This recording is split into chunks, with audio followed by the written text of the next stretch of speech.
ಮಾಜಿ ಸಚಿವ ಶ್ರೀನಿವಾಸ್ ಪ್ರಸಾದ್ ಶಾಸಕ ಸ್ಥಾನಕ್ಕೆ ರಾಜೀನಾಮೆ ಕೊಟ್ಟ ಬೆನ್ನಲ್ಲೇ ಕಾಂಗ್ರೆಸ್ ಅವರದ್ದೇ ಕ್ಷೇತ್ರ ಮೈಸೂರಿನ ನಂಜನಗೂಡಿನಲ್ಲಿ ಸಮಾವೇಶ ನಡೆಸಿ ತಿರುಗೇಟನ್ನು ಕೊಟ್ಟಿದೆ. ಉಪಚುನಾವಣೆಗೆ ಸಾಕ್ಷಿಯಾಗಲಿರುವಂತಹ ಕ್ಷೇತ್ರದಲ್ಲೇ ಸಮಾವೇಶ ನಡೆಸಿದ ಕಾಂಗ್ರೆಸ್ ಪಾಳಿಯ ತಮ್ಮ ಪಕ್ಷದ ಮಾಜಿ ನಾಯಕನ ವಿರುದ್ಧ ಕೆಂಡ ಕಾರಿದೆ. ಸಿಎಂ ಸಿದ್ದರಾಮಯ್ಯ, ಕೆಪಿಸಿಸಿ ಅಧ್ಯಕ್ಷ ಪರಮೇಶ್ವರ್, ಸಚಿವರಾದ ಮಹದೇವಪ್ಪ ಸೇರಿದಂತೆ ವೇದಿಕೆಯಲ್ಲಿ ಭಾಷಣ ಮಾಡಿದ ಎಲ್ಲರೂ ಕೂಡ ಶ್ರೀನಿವಾಸ್ ಪ್ರಸಾದ್ ವಿರುದ್ಧ ವಾಗ್ದಾಳಿ ನಡೆಸಿದ್ದಾರೆ. ವಿಶೇಷ ಅಂದ್ರೆ ಸಚಿವ ಮಹದೇವಪ್ಪ ಅವರೇ ಮುಂದಿನ ಸಿಎಂ ಎಂದು ಹೇಳುವಂತ ಮೂಲಕ ಸಚಿವ ರೋಷನ್ ಬೇಗ್ ಎಲ್ಲರನ್ನ ಕೂಡ ಚಕಿತಗೊಳಿಸಿದ್ದಾರೆ.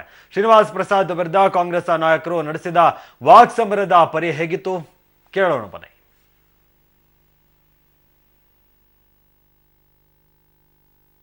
ನನ್ನ ಮೇಲೆ, ಪಕ್ಷದ ಮೇಲೆ, ಪಕ್ಷದ ಮುಖಂಡರುಗಳ ಮೇಲೆ ಅನಾವಶ್ಯಕವಾಗಿ ಆರೋಪಗಳನ್ನ ಮಾಡಿದ್ದಾರೆ. ಬಹಳ ಏಕವಚನದಲ್ಲಿ ಮಾತಾಡಿದ್ದಾರೆ. ಶ್ರೀನಿವಾಸ್ ಪ್ರಸಾದ್ ಒಂದು ಮಾತು ಹೇಳಿದ್ದಾರೆ, ಸಿದ್ದರಾಮಯ್ಯನವರು ದ್ವೇಷದಿಂದ, ಕೀಳಿರಿಮೆಯಿಂದ ನನ್ನನ್ನ ಮಂತ್ರಿ ಮಂಡಲದಿಂದ ಕೈ ಬಿಡ್ಬಿಟ್ಟಿದ್ದಾರೆ. ಒಂದು ವೇಳೆ ಶ್ರೀನಿವಾಸ್ ಪ್ರಸಾದ್ ಬಗ್ಗೆ ನನಗೆ ದ್ವೇಷ ಇದ್ದಿದ್ರೆ ನಾನು ಮಂತ್ರಿ ಮಂಡಲ ರಚನೆ ಮಾಡುವಾಗ ಇವರು ಮಂತ್ರಿನೇ ಮಾಡ್ತಿರ್ಲಿಲ್ಲ. ಡಾಕ್ಟರ್ ಪರಮೇಶ್ವರ್ ಅವರು ಅವತ್ತು ಅಧ್ಯಕ್ಷರಾಗಿದ್ದರು, ಈಗಲೂ ಅಧ್ಯಕ್ಷರಾಗಿದ್ದಾರೆ. ಹೈಕಮಾಂಡ್ ಅವ್ರ ಜೊತೆ ಚರ್ಚೆ ಮಾಡುವಾಗ ಶ್ರೀನಿವಾಸ್ ಪ್ರಸಾದ್ ಅವರನ್ನ ರಾಜಕಾರಣದಲ್ಲಿ ಹಿರಿಯರಿದ್ದಾರೆ, ಅವ್ರನ್ನ ಮಂತ್ರಿ ಮಾಡೋಣ ಅಂತೇಳಿ ನಾವೇ ಮಾಡೋದು. ನಾನಿವತ್ತು ಬಹಳ ಸ್ಪಷ್ಟವಾಗಿ ಹೇಳ್ತೇನೆ, ಇವ್ರನ್ನ ಮಂತ್ರಿ ಮಾಡುವಾಗ ಯಾರು ಕೂಡ ಇವ್ರನ್ನ ಮಂತ್ರಿ ಮಾಡಿ ಅಂತ ಒಬ್ಬರು ಹೇಳಿರ್ಲಿಲ್ಲ. ಮುಖ್ಯಮಂತ್ರಿ ನಂತರ ಅತ್ಯಂತ ಹೆಚ್ಚು ಪ್ರಾಮುಖ್ಯ ಇರ್ತಕ್ಕಂಥ ಇಲಾಖೆ ಕಂದಾಯ ಇಲಾಖೆ ಅವರಿಗೆ ಕೊಟ್ಟೆ. ಇದು ನಾನು ಅವ್ರಿಗೋಸ್ಕರ ಹೇಳ್ತಾ ಇಲ್ಲ, ನಿಮಗೆ ಮತ್ತು ಈ ರಾಜ್ಯದ ಜನರಿಗೆ ಇದು ಗೊತ್ತಿರಲಿ ಅಂತೇಳಿ ಈ ಮಾತನ್ನ ತಮಗೆ ತಿಳಿಸಲಿಕ್ಕೆ ಬಯಸ್ತಾ ಇದ್ದಾರೆ. ಮಾನ್ಯ ಶ್ರೀನಿವಾಸ್ ಪ್ರಸಾದ್ ಅವರು ಕಾಂಗ್ರೆಸ್ ಪಕ್ಷವನ್ನ ಬಿಟ್ಟು ಹೋಗಿದ್ದಾರೆ.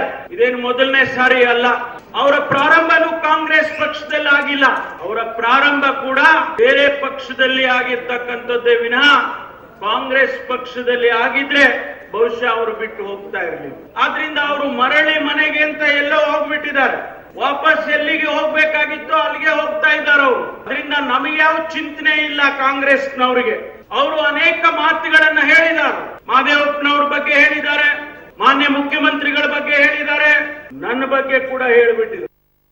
ದಯವಿಟ್ಟು ನನ್ಗೆ ಗೊತ್ತಿದೆ, ತಾವು ಎಲ್ಲ ಕಾಯ್ತಾ ಇದ್ದೀರಿ ನಮ್ಮ ಪಕ್ಷದ ಅಧ್ಯಕ್ಷರಿಗೆ ಕೇಳಕ್ಕೆ, ಸನ್ಮಾನ್ಯ ಮುಖ್ಯಮಂತ್ರಿ ಕೇಳಕ್ಕೆ, ನಾನು ಭಾವಿ ಮುಖ್ಯಮಂತ್ರಿಗಳಾದ ಮಹದೇವಪ್ಪ ಅವರು ಕೇಳಕ್ಕೆ ನೀವೆಲ್ಲ ಕಾಯ್ತಾ ಇದ್ದೀರಿ. ಆದ್ರೆ ಮುಂದಿನ ದಿನಗಳಲ್ಲಿ ಯಾವ ಚುನಾವಣೆ ಬರ್ತದೆ, ಆ ಚುನಾವಣೆಯಲ್ಲಿ ನಾವು ಶಕ್ತಿ ತೋರಿಸಬೇಕು, ಸಿದ್ದರಾಮಯ್ಯ ಯಾರಂತ ತೋರಿಸಬೇಕು. ಸನ್ಮಾನ್ಯ ಶ್ರೀನಿವಾಸ್ ಪ್ರಸಾದ್ ಅವರನ್ನು ಗೆಲ್ಲಿಸುವುದರ ಮುಖಾಂತರ ಕಾಂಗ್ರೆಸ್ ಸುಬದ್ಧವಾಗಿ 5 ವರ್ಷಗಳ ಕಾಲ ಆಡಳಿತ ನಡೆಸಿ ಸರ್ಕಾರದ ಯೋಜನೆಗಳನ್ನ ನಂಜನಗೂಡು ಕ್ಷೇತ್ರದ ಸಮಗ್ರ ಅಭಿವೃದ್ಧಿ ಮತ್ತು ಬೆಳವಣಿಗೆಗೆ ಮತ್ತು ಬದಲಾವಣೆಗೆ ಕಾರಣೀಭೂತ ಆಗಬೇಕು ಅಂತ ಹೇಳಿ ಕಾರ್ಯಕರ್ತರ ಪರಿಶ್ರಮದಿಂದ ಚುನಾವಣೆಯಲ್ಲಿ ಆಶೀರ್ವಾದವನ್ನ ಕಾಂಗ್ರೆಸ್ ಪಕ್ಷ ಅನೇಕ ರಾಜಕೀಯ ಬೆಳವಣಿಗೆಗಳ ಹಿನ್ನೆಲೆಯಲ್ಲಿ ಕಾಂಗ್ರೆಸ್ ಸರ್ಕಾರ ಮತ್ತು ಪಕ್ಷ ಎಐಸಿಸಿ, ಕೆಪಿಸಿಸಿ ಮತ್ತು ಮುಖ್ಯಮಂತ್ರಿಗಳು ಸಚಿವ ಸಂಪುಟದ ಬದಲಾವಣೆಗಳು ಮತ್ತು ಪುನರಚನೆ ಮಾಡತಕ್ಕಂಥ ಸುದೀರ್ಘವಾದಂತಹ ಚರ್ಚೆಗಳನ್ನು ಮಾಡ್ತಾ ಕೆಲವರನ್ನ ಪಕ್ಷದ ಕಾರ್ಯಕ್ರಮಗಳು ಮತ್ತು ಅಭಿವೃದ್ಧಿಗೆ ಬಳಸಬೇಕು, ಕೆಲವರನ್ನ ಸಚಿವ ಸಂಪುಟಕ್ಕೆ ಸೇರಿಸಿಕೊಳ್ಳಬೇಕು, ಅದಕ್ಕೆ ಎಲ್ಲರೂ ಸಹಕಾರ ಕೊಡಬೇಕು ಅಂತ.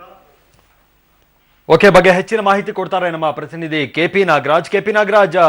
ನಂಜನಗೂಡಿನಲ್ಲಿ ಸಮಾವೇಶ ನಡೆಸಿದಂತ ಉದ್ದೇಶ ಏನು ಅಂತ, ಕೇವಲ ಶ್ರೀನಿವಾಸ್ ಪ್ರಸಾದ್ ಅವರಿಗೆ ತಿರುಗೇಟು ಕೊಡುವಂತ ಉದ್ದೇಶದಿಂದಲೇ ಸಮಾವೇಶ ಮಾಡಿದ್ರ ಹೇಗೆ ಕಾಂಗ್ರೆಸ್ಸಿಗರು ಅಂತ?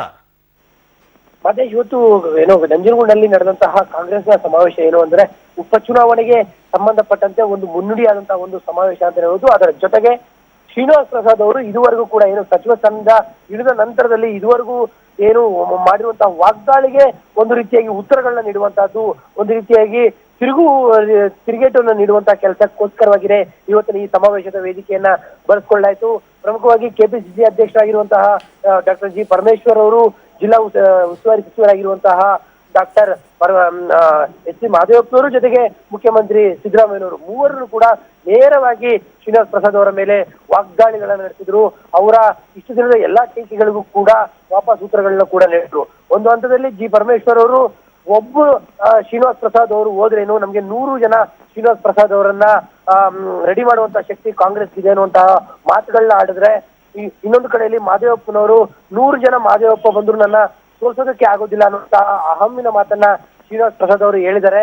ಅವ್ರನ್ನ ಸೋಲ್ಸೋದಕ್ಕೆ 100 ಜನರ ಅವಶ್ಯಕತೆ ಏನಿಲ್ಲ, ಯಾಕಂದ್ರೆ ಹಿಂದೆ ಅವರೇನೆ ಸಿದ್ದರಾಜು ಅವರ ಮುಂದೆ ಸೋತಿರುವಂತಹ ವ್ಯಕ್ತಿ, ಅವರಿಂದ ನಾವ್ ಯಾವ ರೀತಿಯಂತಹ ಪಾಠಗಳನ್ನ ಕಲಿಯುವ ಅಗತ್ಯ ಇಲ್ಲ ಅನ್ನುವಂತಹ ಮಾತುಗಳನ್ನ ಹೇಳಿದರೆ. ಜೊತೆಗೆ ಮುಖ್ಯಮಂತ್ರಿ ಸಿದ್ದರಾಮಯ್ಯನವರು ಕೂಡ ಏನು ಅವರನ್ನ ನಾನು ದ್ವೇಷ ಮಾಡೋದಾಗಿದ್ರೆ ನಾನು ಅವ್ರನ್ನ ಸಚಿವ ಸಂಪುಟದ ಒಳಗಡೆನೆ ತೆಗೆದುಕೋತಾ ಇರ್ಲಿಲ್ಲ, ಅವರಿಗೆ ಸಚಿವ ಸಂಪುಟದ ಒಳಗಡೆ ಕರ್ಕೊಳ್ಳಿ ಅನ್ನುವಂತ ಯಾವ ಪ್ರೆಷರ್ ಕೂಡ ಇರ್ಲಿಲ್ಲ, ಇಂಥವ್ರು ನನ್ನ ಮೇಲೆ ಮಾತನಾಡ್ತಾ ಇದ್ದಾರೆ ಅನ್ನುವಂತಹ ತಿರುಗೇಟಿನ ಟೀಕೆಗಳನ್ನ ಮಾಡಿದ್ರು. ಮಹೇಶ್, ಓಕೆ, ಧನ್ಯವಾದ KP ನಾಗರಾಜ್ ನಿಮ್ಮೆಲ್ಲ ಮಾಹಿತಿ.